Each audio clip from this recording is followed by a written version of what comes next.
Ағымдағы жылғы қарашаның 20 мен 22 күндері аралығында Солтүстік Қазақстан облысының аумағында Хай-Теч республикалық жедел профилактикалық іс-шарасы өтуде.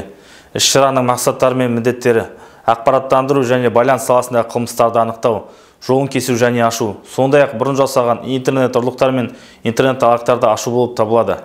Іс-шараны өткізудің бірінші күнінің қорытындысы бойынша криминалдық полиция қызметкерлері OLX, Крыша, Колеса хабарландыру сайттарында, ВКонтакте, Инстаграм, әлеуметтік желілерінде ақпараттық технологиялар саласындағы құқық бұзушылықтарды анықтау тұрғысынан интернет желісінде ақпараттық кеңістігіне күшейтілген мониторинг жүргізді. Өткізілген іс-шараның барысында 14 қылмыс ашылды, оның ішінде 14 интернет алаяқтық қылмысы. Танымал OLX, Колеса, Крыша хабарландыру сайттарына мониторинг барысында 45 жалған хабарландырулар анықталды. Олар сайттардың әкімшілігіне бұғаттауға жіберілді. Іс-шараны өткізу кезеңінде криминалдық полиция басқармасының қызметкерлері Солтүстік Қазақстан облысы тұрғындар мен интернет желісінде алдаудың негізгі схемаларын түсіндіре отырып, профилактикалық іс-шараларды, сондай-ақ танымал интернет алаңдарында жұмыс іздеу кезінде қылмыстардың қатысушы болып қаупі туралы түсіндірумен іс-шараларды жандандырды.